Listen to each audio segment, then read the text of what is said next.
Welcome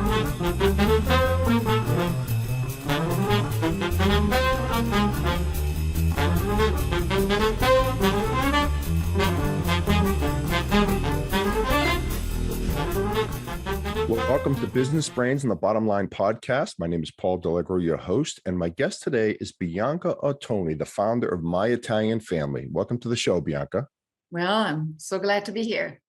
Well, thanks for coming on. So, you and I connected on LinkedIn, and obviously me being of Italian descent, the name of your company caught my eye, but you specialize in helping people apply for dual citizenship. So explain to me how you got started. You came from Rome 20 years ago to the United States to start this business. So what's the genesis of your business? Why'd you even get into it? And then we'll get into the nuts and bolts later on. Yes, exactly. Why did I do that? Yeah. Well, 20 years ago, let's put ourselves in that time frame. Internet was just starting, right. And there was this amazing energy and interest towards finding our Italian roots. So that's how the business started originally. It was about reconnecting to our Italian roots. So from a genealogy-focused business, we immediately also included information about dual citizenship, because the ability to have dual citizenship had just been introduced in 1992. So it was not that far out. So the business slowly grew to be less of a genealogy-driven business, but more towards assisting people of Italian descent like you, to apply for Italian citizenship, because it's something that definitely has a great, is showing more and more interest among the Italian American community. Yeah. So you said in 1992 is when Italy and the United States allowed dual citizenship? Italy allowed for dual citizenship. The United States already allowed it. So before that, you had to choose one or the other. Yes. And so think about how many people were actually born in Italy, came over and renounced to their Italian citizenship by becoming American citizens that they didn't even know. So there was, when Italy allowed for dual citizenship in 1992, there was a window where people were actually asked to go to the Italian consulate and regain their Italian citizenship, but many people didn't know. So now you are, it's very, in a way, disconcerting, but you have sometimes applicants that have to go back like few generations, like 4 or 5, and who qualify, and somebody who was born in Italy doesn't. Right. So, but at the same time, there are ways for those who were born in Italy renounce their Italian citizenship to regain it. Okay, because I have one of my cousins, his father renounced his citizenship, and he got his Italian citizenship, but he had to do it to his mother's side. Right. Kind of like, so truth be told, you're helping me get my dual citizenship, and we're doing it through the same leg, the same arm of the family. So, so I got to believe you're pretty busy right now, I would think. Very. In the last few years, we were discussing it when we start meeting each other. That I think it's more and more that people know that it exists, this possibility. Right. It's almost, let's remember, having Italian citizenship means that you can live, study, work in Italy, but not just in Italy, also in all the countries that are part of the European Union. That's right. So that's an amazing opportunity, if not for you, for your children, grandchildren, because we'll discuss it a little bit more in detail, but it's forever. So I think that's why people are considering that this is the time to get it. Perhaps maybe COVID allowed us to, pause and rethink.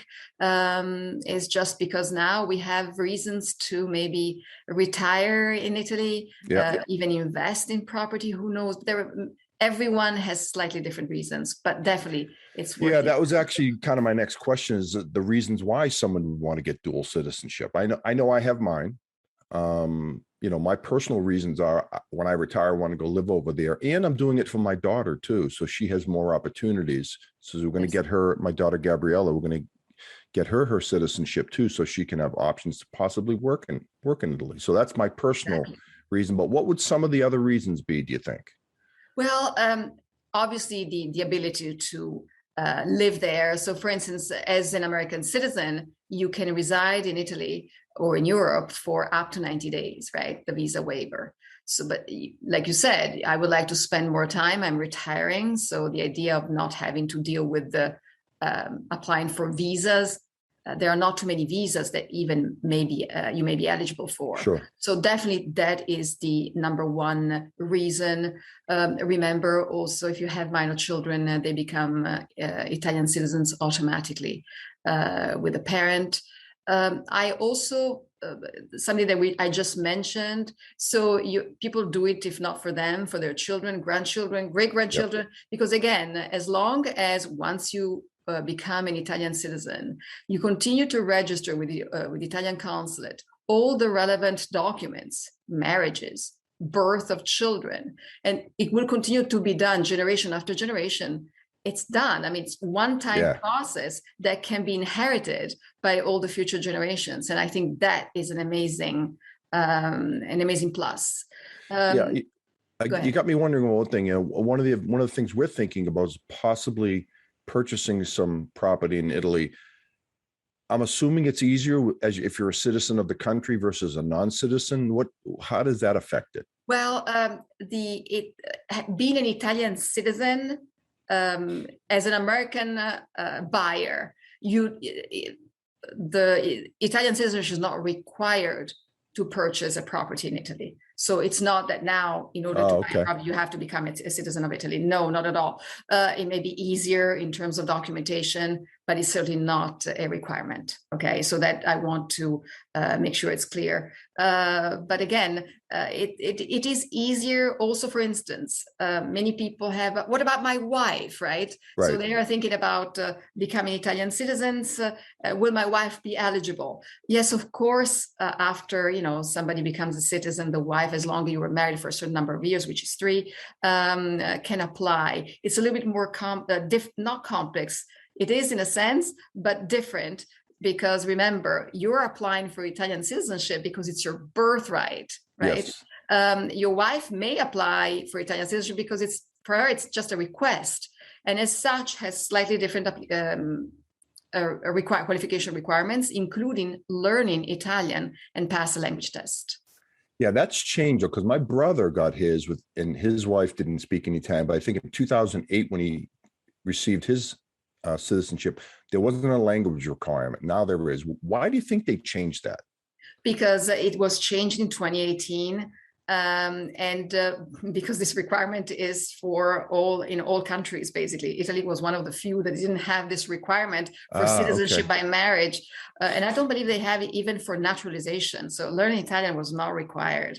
When I say naturalization, is an application for citizenship by residency. You reside there for a certain number of years, usually 10, and then you can apply for citizenship. Oh, wow. That's a long time. Yeah. Yeah. So that's why it was introduced. And I think it's in a way fair. But again, for people who want their wives to become citizens, there's also the option that once you become a citizen of Italy, the wife, as long as you're still married, which is a very good reason to stay married, can actually can apply for a residency permit. So there's also that option if you don't want to go through the language requirement.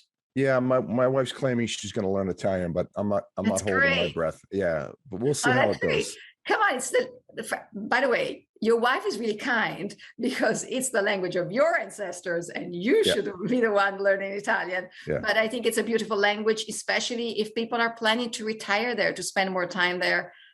Maybe while we wait for the process of Italian citizenship to take its course, we have time to learn the language. Yeah. Well, I will relay that message to her for sure.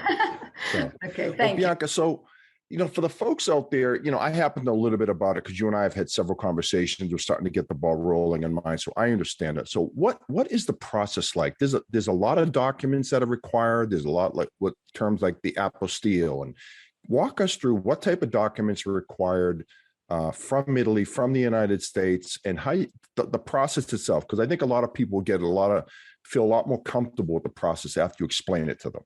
Yes, that's absolutely true, right? It helps you to make an educated decision if you actually learn, if you know what you're doing, Right. what we will be doing. So, first of all, let's always remember that in order to start this process, we need to verify if the applicant qualifies. Okay. So that's really key. And what makes you eligible is obviously the ability to prove that the Italian ancestor in your lineage was indeed born in Italy. So the Italian birth certificate would be one of the qualifying documents. And also proving that the Italian-born ancestor did not become a U.S. citizen before the birth of the next in line with your family lineage. So those are, we can actually go a little bit more in detail a little bit later. But once, those are the qualifying documents and the qualifying information to even Right. get started. So, and once you also we confirm that the person is eligible, then we certainly start with the documenting all the events. And when I say events, are birth, marriage, divorce, and death records for all the people, for all the generations, and thus the people in your family tree. So for instance, you're applying through your great-grandfather. So it will be documenting your generation, your parents, grandparents, and great-grandparents. With Italian vital records, qualifying document, proof of naturalization or lack of naturalization. You also have to prove that something never happened in Right. case the ancestor never became a US citizen. And that was actually fairly common too. And then, of course, all the vital records from each state here and from all the states that are in play. As you know, as we all know, our ancestors really settled in the tri-state area. Ohio, for instance. So a lot of documentation will come from New York, Connecticut, Pennsylvania, New Jersey, that many people actually went to the area of Pittsburgh and Ohio. Then eventually moved a little bit to Florida. So many death records are found in Florida. And then obviously more recent generations might have actually migrated to the Midwest. And I also want to remind people, many actually settled in California. So especially for older migrations. So once you get all these documents and you use a term with me, an apostille, what is an apostille? Explain that to me, because I'm not sure many people, they would even know what that means. Right. So remember, so we're gathering documents that are foreign documents to Italy, right? So the apostille is a legalization that allows, for instance, the Italian government, in this case, to accept documents issued in a foreign state.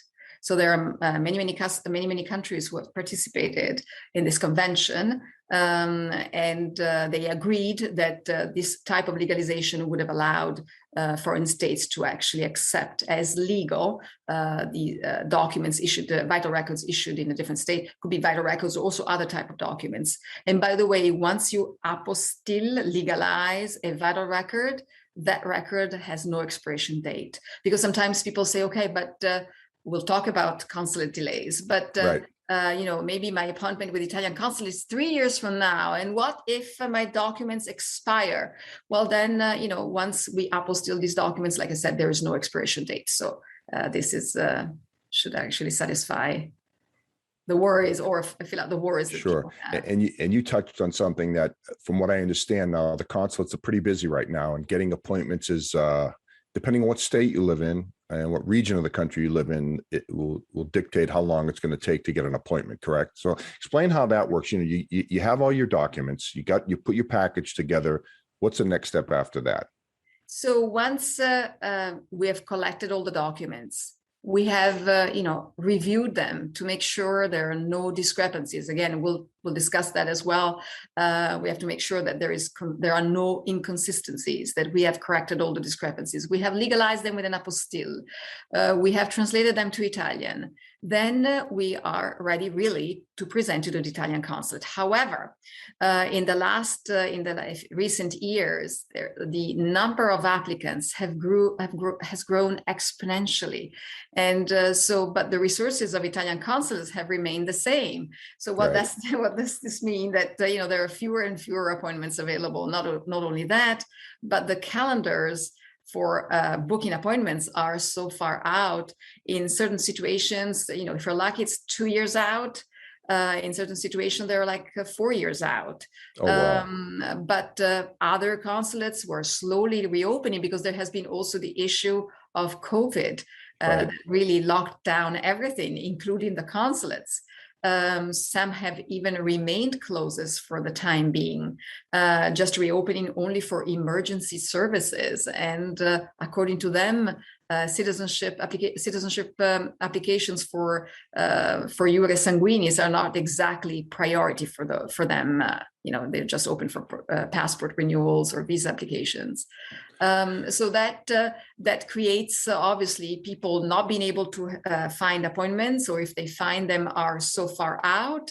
Now, for instance, some consulates are even allowing people, are just making available appointments like 2 weeks out. So it's only for people who are ready to go. Again, it's so, like you said, there are 10 different consulates. Each one is different. The qualification requirements are the same. The documentation, the requirements are slightly different, and their process to open up the calendars are actually different. So how many embassies are there in the United States? There's one embassy, and then there are, I believe, 9 consulates. And currently there are 3 closed. One is New York. One is Philadelphia, and the other one is Houston, which is yours. Which is unfortunately for me. So it is yours. The good news is they will reopen. Yeah, they will reopen, and we need some time to gather up. We're in the process of gathering the documents anyway. So, but hopefully they'll open up soon. I know this is something that it's obviously a big issue. But again, they have introduced a new online booking system called Prenotami at the end of June. And this is a much better online booking system than the previous one, which was only which was not live. It was only updated once a day, and it was terrible to find appointments. Now it's a live system. People can just log in, find if there are any appointments available for those calendars that are actually open. For instance, Miami's open, San Francisco's open, Boston only once a month. The only one consulate that has remained linked to the previous system is actually Chicago, but they will eventually also be part of it. Now, you would think that there would be some sort of a common system with all the consulates, right? You would think. Well, in a way it is. It's just the way it's based on what resources they have available. It's always that. So maybe New York consulate may have a few more resources than the Houston consulate or the Detroit consulate, and yet Detroit has always been open. So it's just I think the decision that each consulate makes. Sorry. So in general, I mean, I know you obviously specialize in Italian dual citizenships, but would this be similar to, say, like an Ireland or other European countries? Would there be differences, similarities? Because obviously not everyone's going to be Italian. So say someone from Ireland hears this podcast and says, I want to do it. I mean, are there differences, or are all of them pretty similar? All right. So the reason Italian citizenship is perhaps the best and that makes more people eligible is because it doesn't have any restrictions in the number of generations you can go back. Okay. So, for instance, Ireland, you can only go back 2 generations.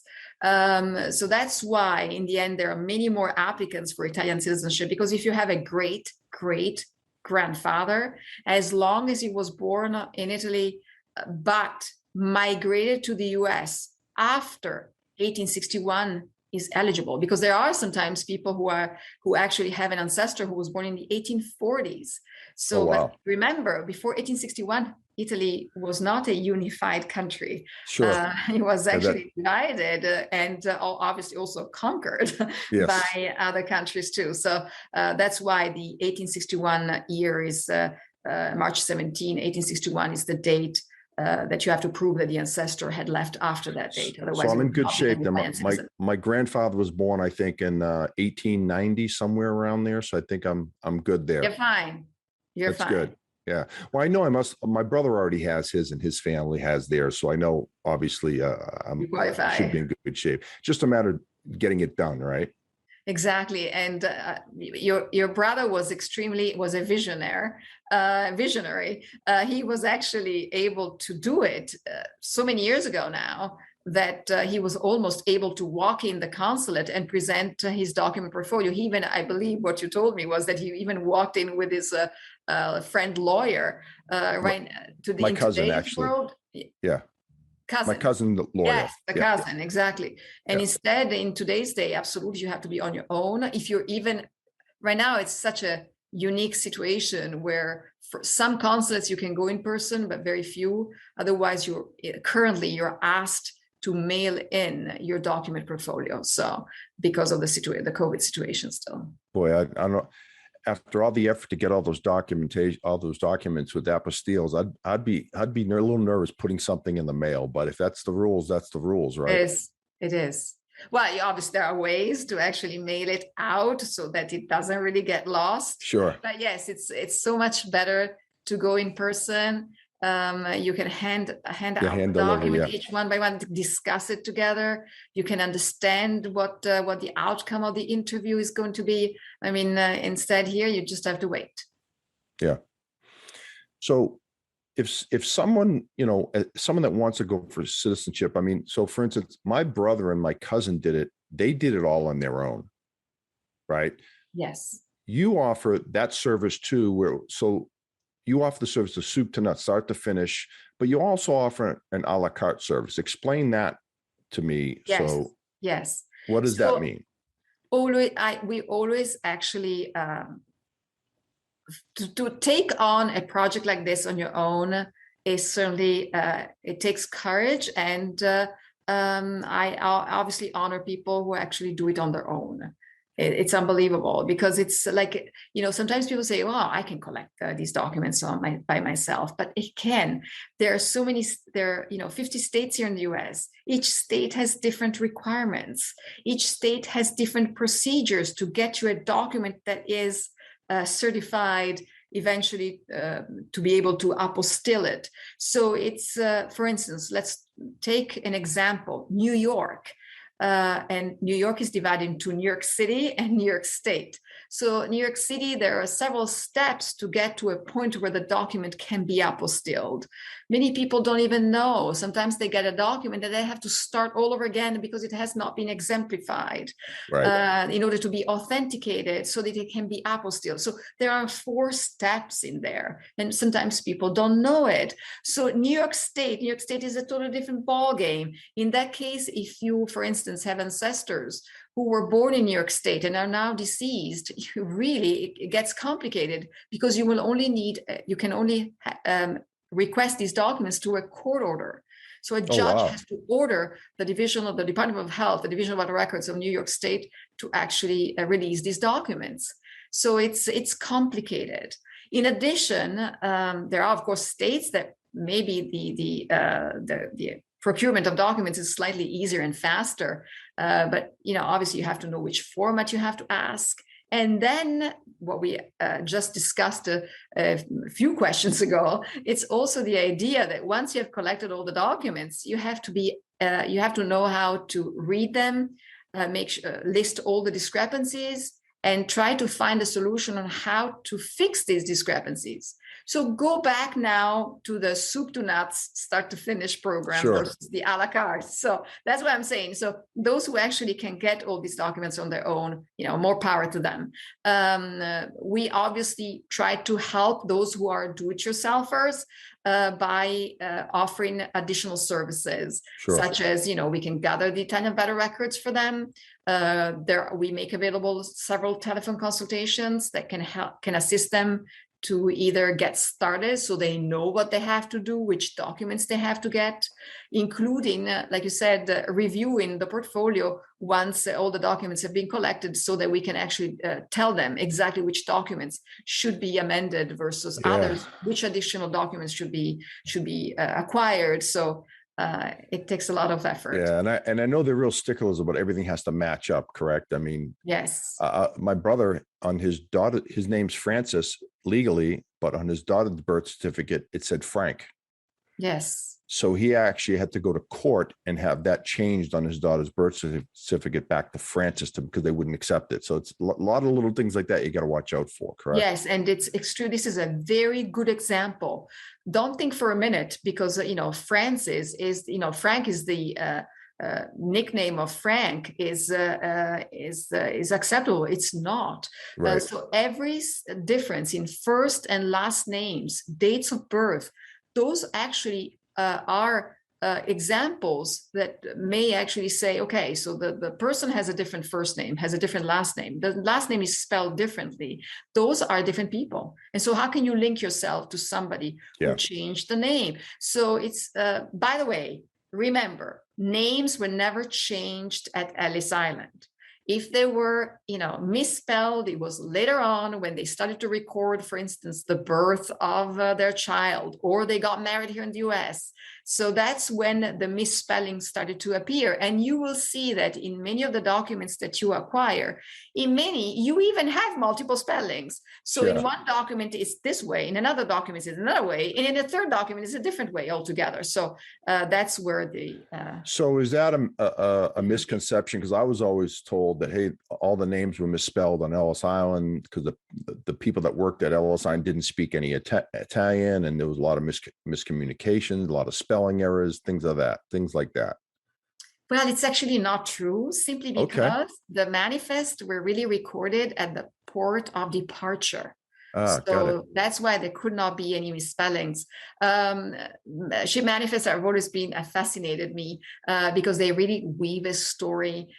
So once people would finally arrive in New York and land at Ellis Island, then they had to go through the process of immigration process. So they had to verify if where they were going, if all the information listed on the manifest were correct, if they had any permit, if they were going to stay or just being bird of passage. So there's a lot of history in there, and it's beautiful. Yeah, I've never been to Ellis Island. I'd like to go. Absolutely. It's the first thing I did when I decided to actually start my business, and I decided to go and see exactly what was the immigration experience. And I think that museum is really priceless. I actually invite everyone to pay a visit. Yeah, it's funny. My daughter and my wife went there a couple of years ago, and they actually found my grandparents' records. Yes. So that was kind of cool to see that. Yes. Plus, they have a wall of honor, so it's just a beautiful experience, especially for children. So great. Well, if someone wants to do this, I mean, I would recommend coming to you for the full service because, I think there's a lot of work to this. There's like 13 different documents but need with translations and apostilles and accuracy, and to try. I agree with you. To do it by yourself is tough. But what advice would you give to someone if they're even thinking about doing it? What would you say to them? Well, I think it's don't give up. So it's a long process, right? Yes, it's a long process. Remember, I mean, it's not, I see sometimes when people call and say, okay, so what is the process? And then I talk because I always prefer so that people are educated and they know what to expect. So I start telling them what the timeline is. But once you get enthusiastic about something, you would like to have it yesterday. Yes, yeah. But this is never the case, especially think about it. You're getting the citizenship of another country. Of course, it takes some time. Yes. So, get ready for that. It may take between 3 and 4 years if you apply here in the US. Sometimes less. Sometimes it's faster. It's based on which consulate you would be applying. We can also say that there is many people choose to apply in Italy. But again, in order to apply in Italy, you have to have a good reason. So you have to be physically present in Italy, and you have, because you're moving there, you're retiring there, you would like to work there. So not just because you're planning to skip the consulate, that's not the reason. Remember, you can only apply where you permanently reside. So that's why, remember, we were talking, you were saying, okay, so if Houston is closed, can I go to another consulate? And I was saying, no, you can't, because you can only apply to the Italian consulate that has jurisdiction over the state where you reside. And so Yeah. it's Italy. So you apply in Yeah. Italy because you permanently reside there. Yeah. Because most of the documents that I need are in Massachusetts. So I only have, the only thing is my marriage certificate and my daughter's birth certificate here, but everything else is in Massachusetts. So I was just thinking it may be easier, but I guess I'm stuck with Houston. No, plus remember that we discussed at the beginning, I said, too bad you actually moved to Texas, not because Texas is a bad country, a bad state to live. It's actually a beautiful state to live. I think you had it right. It's its own country, I think. Yes, but no, it's also because if you were applying at the same consulate where your brother had already applied, then you would have been able to tap onto his document portfolio and just add your own documents. So also cost-wise would have been a much better option. Because otherwise, in this case, when, unfortunately, you have sometimes multiple family members who want to apply, but they all reside in different states. And that unfortunately is an issue, because then they have to actually provide separate document portfolios, all in original, based on how many consulates are involved. Yeah, that's a shame, because it's I've got to start from scratch, I guess, and Yes. It's a shame that my brother and my cousin have already gotten theirs, but it is what it is. Well, like I said, I'm not close to retirement yet, so I've got some time. So Yes. I think that's a very good point. I think it's one of the biggest points is I tell people that want to do it, just realize it's going to take several years. This isn't, Yes. let's do this over a weekend and be done with it. So I think that's great advice. Absolutely. It allows you also to make an educated decision. So definitely if you're moving to Italy because you're planning to stay there, and we've had customers who actually did it, meaning they moved to Italy, really rented a place, bought a home, moved there for several years. Some are still living there because they wanted to actually set up their own business, because they wanted to retire there. So they had a subjective reason to do it. And then, the process there is about a year. Okay. Sometimes a year plus, but it's about between 8 months and 12 months. Cool. So Bianca, if someone wanted to get in touch with you, how would they do that? If someone wanted to get their dual citizenship from Italy, how would they do that? All right. Well, they can visit our website, which is myitalianfamily.com. There's many ways to get in contact with us, from calling our toll-free number, setting up consultations. We offer free 15-minute consultations. We usually go much over the 15 minutes because we're nice. And so there are many ways to get in touch with us, and please do. Well, I appreciate you coming on today. I think it's been very informative, and I appreciate all the help you've given me so far. We're not done yet. We've got a couple year journey together, I think, yes. You and me. But we'll get it done. I'm looking forward to it, and I appreciate you coming on, because as you and I started talking, I started thinking of the business applications, and tonight I try to have some sort of a business flavor to my show, and there's a lot of business reasons why people would want to get their citizenship. I know my daughter is excited about it because she may want to go yes. and work there someday. Absolutely. Right? It makes the world a lot smaller for you.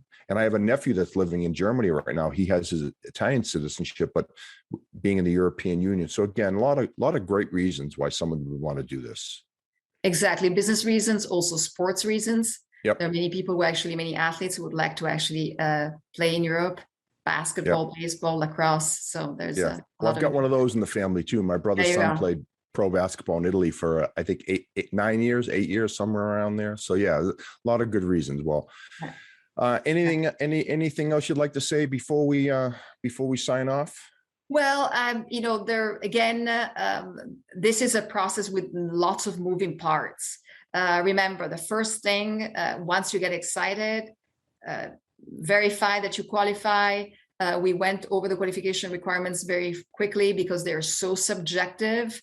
There are obviously limitations, not limitation, but additional requirements, whether you're applying through the male line versus the female line. So sometimes you have to apply through the courts in Italy to offset a requirement that only is for descendants of female ancestors. So it's very complicated. So even if you decide to take this journey on your own, at least always seek some advice before you do it, yes. So that you know exactly what you need to get. Because no matter what, it's an expensive process. No matter what, yes. It's expensive. So even for those who actually try to do it on their own, at least make sure that you know what exactly you have to get before you make mistakes and everything becomes more expensive when you do that. I think that's great advice. So I want to make sure that people have their, understand the process before they get involved, so there's no surprises. Exactly. Got it. Well, Bianca, thanks so much for being on the show. Really appreciate it. And like I said, looking forward to our journey together for the next hopefully 2 to 3, not 4 to 5. Yes, this is what we're hoping so too. And thank you for the invite, Paul. It was a pleasure being with you. Oh, you're quite welcome. Well, that's it for Business Brains and the Bottom Line. Signing off until next time.